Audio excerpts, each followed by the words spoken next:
कहानी। जंगल की जादुई नदी। बहुत समय पहले की बात है। एक घना जंगल था। उस जंगल में हर तरह के जीव जंतु रहते थे। पेड़ पौधे, फूल पत्ते, सब कुछ बहुत सुंदर था। लेकिन इस जंगल में एक अनोखी बात थी। यहाँ एक जादुई नदी बहती थी। यह नदी साधारण नदी नहीं थी। इसकी धाराएं सुनहरी रंग की थीं। कहा जाता था कि जो कोई भी इस नदी का पानी पिएगा, उसकी हर मनोकामना पूरी हो जाएगी। लेकिन इस नदी का पानी पीने के लिए बहुत हिम्मत की जरूरत थी, क्योंकि इस नदी के चारों ओर बहुत सारे खतरनाक जानवर पहरा देते थे। एक दिन जंगल के एक छोटे से गांव में रहने वाला बालक अर्जुन जंगल में गया। उसे अपने परिवार के लिए खाने की कुछ सामग्री इकट्ठी करनी थी। अर्जुन बहुत बहादुर और समझदार था। उसने सुना था कि जंगल में एक जादुई नदी है, लेकिन उसने कभी उस नदी को नहीं देखा था। जब अर्जुन जंगल में घूमा तो उसने कई तरह के जानवर और पक्षी देखे। वह बहुत ध्यान से सब कुछ देखता जा रहा था। अचानक उसे दूर से नदी की चमक दिखाई दी। उसकी आंखें चमक उठीं। उसने सोचा, क्या यह वही जादुई नदी है जिसके बारे में मैंने सुना है? अर्जुन नदी की ओर बढ़ने लगा। जैसे जैसे वह करीब आता गया, उसे नदी की खूबसूरती और जादुई आभा महसूस होने लगी। लेकिन उसके मन में एक सवाल था, क्या यह सच में जादुई नदी है? और अगर हाँ, तो क्या मैं इसका पानी पी सकता हूँ? जैसे ही अर्जुन नदी के पास पहुंचा, उसे वहां एक बुढ़िया दिखाई दी। वह बुढ़िया बहुत साधारण दिख रही थी, लेकिन उसकी आंखों में एक अलग चमक थी। बुढ़िया ने अर्जुन से कहा, बेटा, क्या तुम इस नदी का पानी पीना चाहते हो? अर्जुन ने सिर हिलाकर हाँ कहा।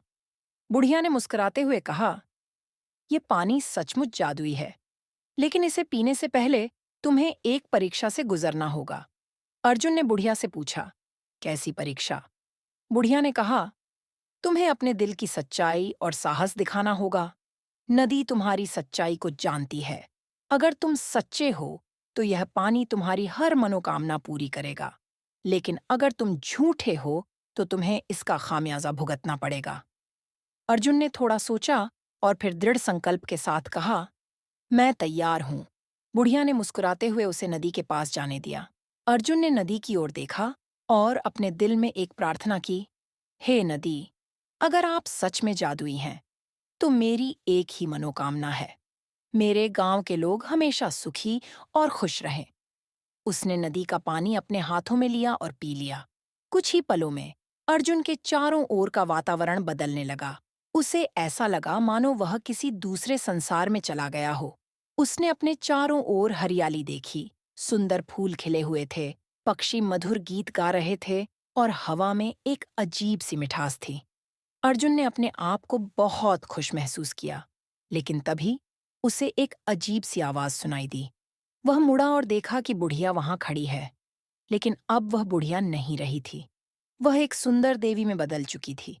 देवी ने अर्जुन से कहा, बेटा, तुमने अपनी सच्चाई और साहस का परिचय दिया है। तुम्हारी मनोकामना पूरी हो जाएगी। तुम्हारा गांव हमेशा सुखी और खुशहाल रहेगा। लेकिन याद रखना, सच्चाई और साहस ही सबसे बड़ी ताकत है।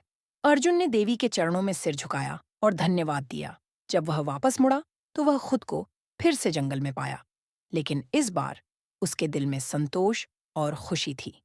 जब अर्जुन गांव वापस लौटा, तो उसने देखा कि गांव के लोग खुश और संतुष्ट थे। किसी को कोई कष्ट नहीं था।